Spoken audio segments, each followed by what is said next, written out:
details that have just emerged of the new 1.2 update from the Division conflict. So it's been dropping all of the information, the trailers have been out, there's been a lot of stuff being said about it, both sort of between people that play the game and people in the industry, because there's been a lot of glitches and problems with the game so far. Didn't really speak too much about how that's going to be changed and updated and whether they've sorted that out in this update, but there is a lot of new stuff coming. So the trailer, I'm sure if you've seen it already, does go on to talk about new gear sets that are coming in, talking about things like the new weapons and so forth.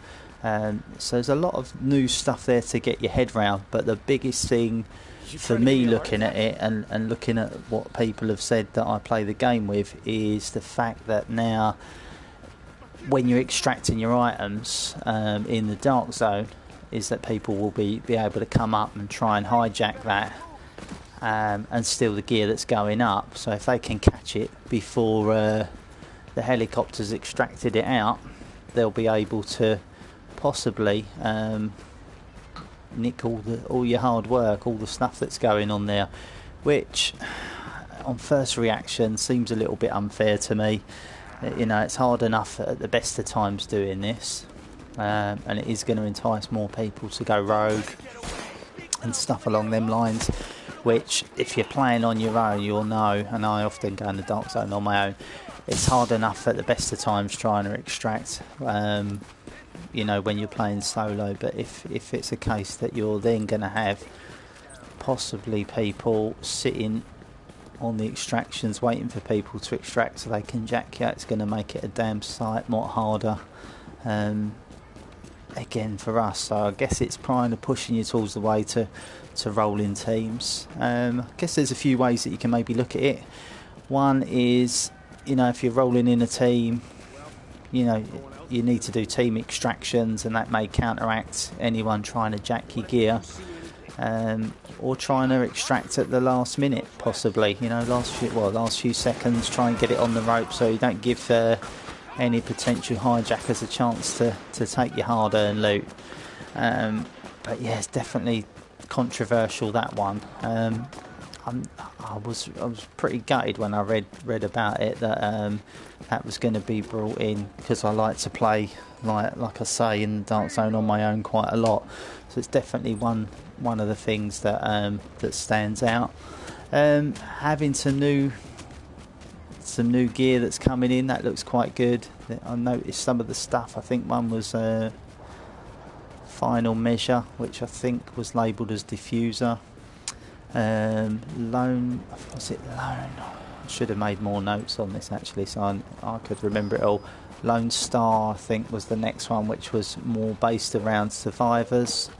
So not sure how that's all going to affect things. One of the other lot that dropped there was Predator's Mask, which again that said Striker.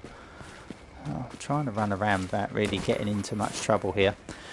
Striker gear set. Then we've got Hunter's Faith, which stood out for me because that was marked as sniper, and I do like doing the sniping now, so I'm quite interested to see how that one's going to pan out and what that one's all about. But certainly things like that are a welcome update.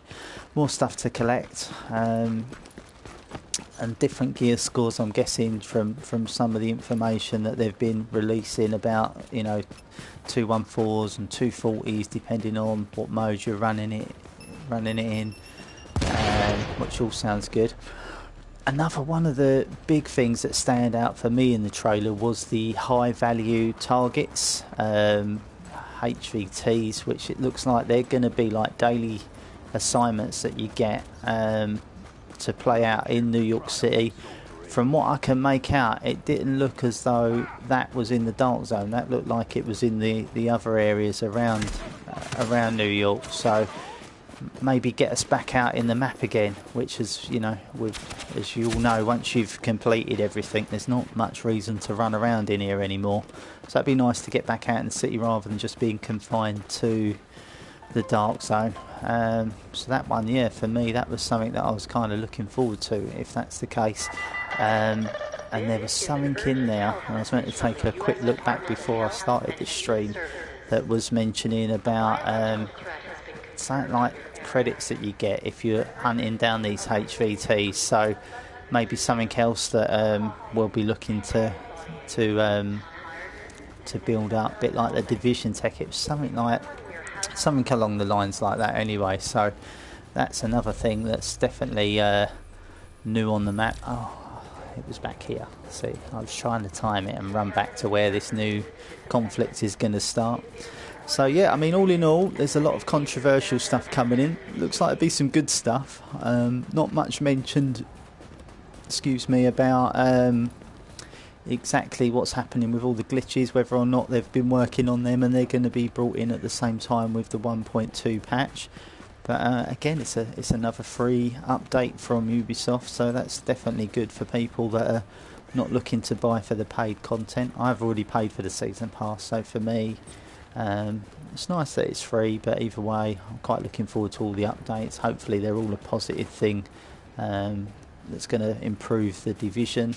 That's, you know, sometimes it's a bit of a grind just running around doing all the same things nowadays, but this should hopefully bring a new lease of life back into things. Definitely going to shake things up with things like being able to hijack and these high value targets and stuff like that, which is pretty cool. We'll have to see how the gear sets complement other things that we've all got already as well.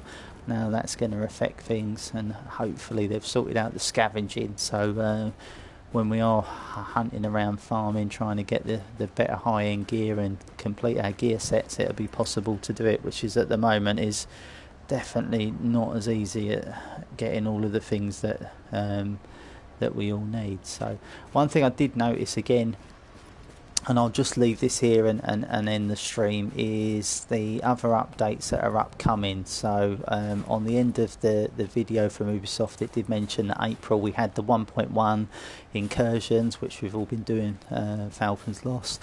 We've got this May one, another free one, Conflict 1.2, so it's out on the 24th, which is a week, well, just under a week away, next Tuesday here in the UK, which is good. It then says about Underground in June, which is the 1.3, and then we've got the other two, which are summer release for Survival, which is a 1.4 update, and then winter sort of time, didn't give specifics, is the Last Stand. Again, I think this is another one that's not going to be a freebie on that one, and that's the 1.5 update. So still loads of stuff to look forward to in the Division for people that have been getting a bit bored of bumming around in the dark zone, grinding it out, or having to kind of dodge rogues and stuff like that. Who knows how this will unfold and how it's going to affect people gaming, but definitely bring a new lease of life into it for people that are getting bored, and hopefully it's all good. I'm definitely looking forward to seeing whether the glitches that they've been inundated with have been sorted out as well, so we'll have to see how things go. Anyway, I'm going to end it there. We are at the map where the new conflict is going to take place, so it is quite a large area. We can't scan all the way around there. As you can see, it's at the north of the map, just to the left of the dark zone, so it won't be long and we'll be all heading up here to see what's going on. Anyway, thanks for tuning in. I'm going to be uploading some more Division updates as they come in, and doing some live streams and stuff, so feel free to like the video, subscribe if you want to see some more, and thanks for tuning in. Take care. Bye bye.